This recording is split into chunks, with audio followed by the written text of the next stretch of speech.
Hey guys, Peter here. So this video, we're going to talk about how to read a lead sheet, okay? So a lead sheet, all a lead sheet is a single line melody with some chord symbols on top. And I'm going to show you guys how I go about using it to create piano music, full on piano music, including the melody within the accompaniment that I play, okay? This is really useful. If you're a pianist and let's say you have a gig to do, and let's say you need like hours of music, so you buy like a real book or a fake book, you have all these different access to all these different charts. Well, how can you play some of these charts just on the piano? And we're going to take a look at a very, very simple example, Silent Night, and I'm going to show you guys how to create the melody and put it together with your accompaniment. Okay, so if you haven't done so already, please make sure you hit that subscribe button and hit that little notification bell. Okay, it really helps out my channel. It helps it reach a larger audience, and also make sure to hit that thumbs up for me. Okay, guys, let's go ahead and get started. Okay, so I have the music here in front of me. As you can see, there's a tablet here. This is where I keep all of my music.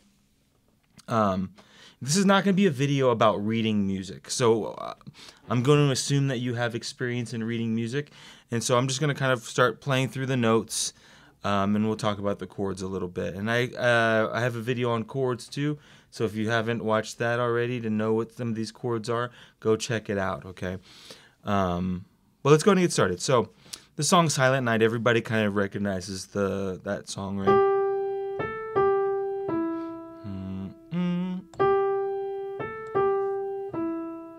Okay, so in our music, and I'll put it here in front so you guys can see it, but we have G, A, G, E, 2, 3, G, A, G, E, 2, 3. Now, we have these little chord symbols above it. Now, it shows you C, okay, and it shows it 4 times. A lot of charts won't do this. It'll just put one C, and then it's assumed that however long there's not another letter is all that C chord. So a lot of times you'll just see it as C at the beginning, and those first 4 measures won't have another letter above it. Just assume that the rest of those chords are going to be C. Okay, so we know the melody. How to put this with the chord? Okay, if you know, you should know already, a C chord is C, E, and G. Okay, it looks like this. Now, I'm going to say this, and then I'm going to explain it as I go. The melody, okay, dictates what inversion you're going to play each chord that you play. Okay, so C chord, I have C, E, and G. The melody is always going to, we always want the melody to be the top line. And this is just the beginning, so all the time for now, that melody is going to be the highest note. So I'm going to play the G, but I have the C chord. So I'm going to play the C chord like this, excuse me, so that our G is on the top. And I'll show you the difference when I get to the second measure. So what I'll do is I'll play a C chord, and then the melody. So you can hear that G, and then we're going to move to the next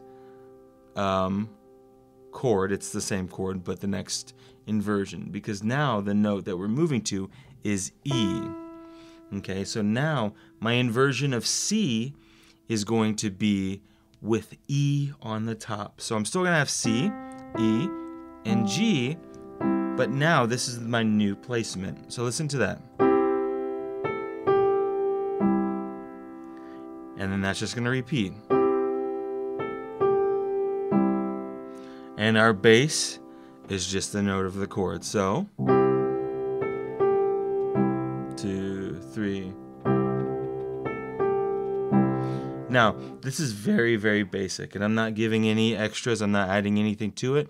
I'm just playing it as simply as I can so you guys understand what I'm doing. Okay, so that's the first 4 measures. C chord, inversion, C. Still a C chord, C, E, and G, just now in an inversion.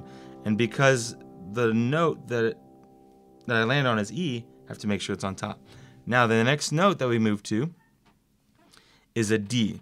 And you notice it's going to be a high D, but now the chord that we have is a G7. Okay, and I'm going to give you all these notes. G7 is G, B, D, and F. So what I'm going to do is I have D. That's going to be my top note. First and foremost, the melody always on top. Now I'm going to add the other notes of my G7 chord below that. So G, B, D is above, and now I have F underneath. And this creates my G7 chord, but with my melody on the top. Okay, and with G in the bass. Now the next one's a G7 chord, but now B on top. So I'm going to take B, going to put my pinky on there.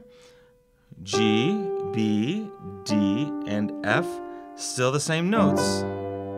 But now, again, my melody dictated what inversion I'm going to use. Sorry. And I'm playing octaves there, so I'll keep it the same so you hear it. So that you can hear that melody on top. Now the next one is a C chord, okay? But the note that's part of the melody is C. And let me play this melody so you hear it. D, D, B, 2, 3, C. Okay, and we're going to that C chord with C. Okay, so I'm going to hold that C down. My other two notes, E and G. E and G. So now my C chord will be played in this inversion. So now we have the next note is a G with a C chord. So I'm going to play my C chord so that G is on the top. Let me do that line again. G7 with D on the top. C. My inversions are dictated by the chord. Let's keep going. F chord is next. If you know, F chord is F, A, and C. But A is our note. I'm going to play through this melody. I should do that every time. G, A, G, E.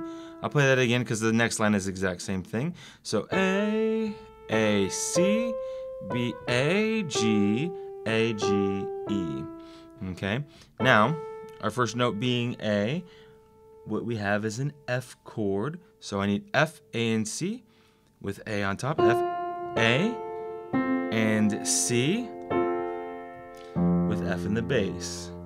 And then A. Now I have an F chord again, but with C on the top now. F, A, and C. Still my same three notes.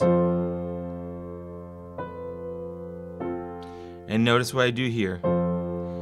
B, A. I play that chord in there so that we re-articulate that chord because that B is not part of it, right? If we don't re-articulate it, that it kind of gets a little bit muddy. So I actually play that chord and then to the next one, which would be a C chord with G on top. And we've actually already played these two measures already because it's the same thing as the beginning. C, the G on top. Okay, and then this all repeats again. F chord with A on top. F chord with C on the top. Sorry.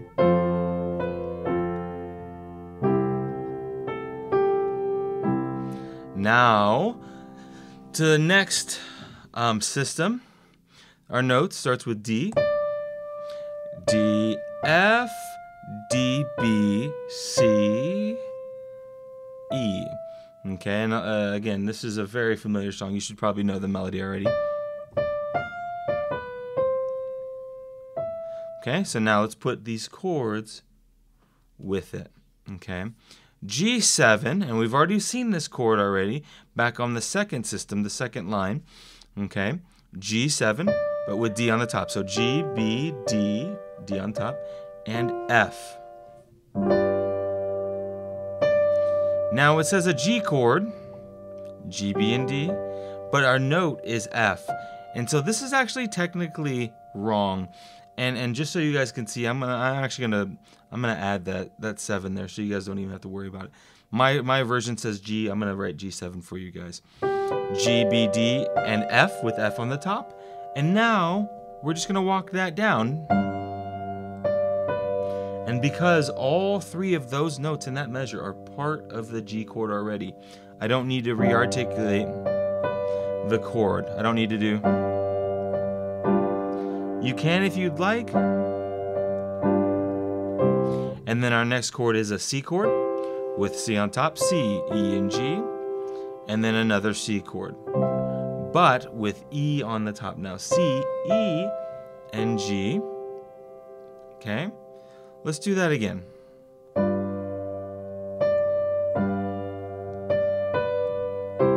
2, 3. Okay, not too bad. Continuing on, C chord with C on top, C being the note.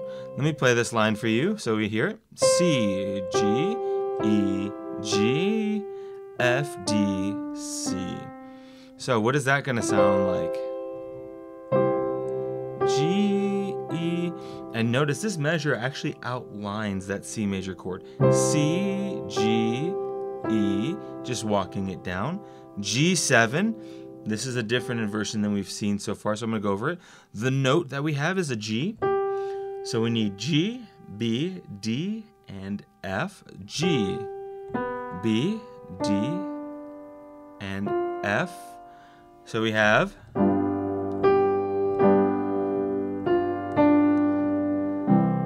And then we end on that C chord with middle C being the top note. Let me play that last line again for you. Sorry.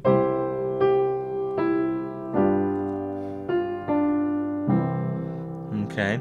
Now, this is also a simplified version of Silent Night. I just want to get you guys kind of familiar with the way that I approach playing lead sheets. Okay.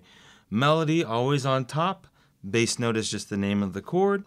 And then you're just adding the chords with the melody. Again, melody dictates the inversion. So let me play it through one time so you guys can hear all the way. And get an idea for it. So here we go. 2, 3. 2 and 2, 3.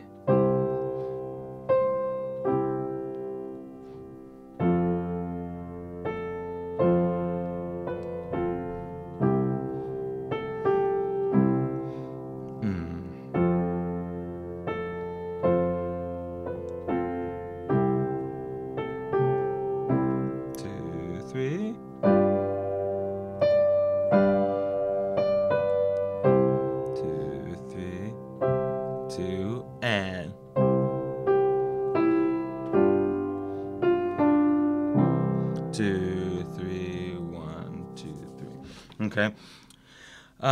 Very simple way of thinking about a lead sheet. Now, what I did, I kind of make it look easy. This is actually a very, very tough thing to do because it can get confusing on, I've taught this way before, and sometimes when you play the note, you kind of want to just build the skips from there.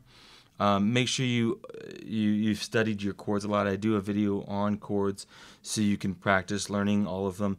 I've done C major. So take a look at these chords and the inversions. And if you don't know how to read music yet, this might still be a little bit too advanced for you, even though I do give you the notes that I'm actually playing. Okay, you can literally take this and find any lead sheet and try to start doing this today. Again, the inversion is dictated by the melody. Okay, so that's really what you have to think about. Follow the melody, and those chord inversions will follow that. Okay. If you haven't done so already, please make sure you subscribe, hit the little notification bell, and then please hit the thumbs up, okay? And I'll see you guys next time.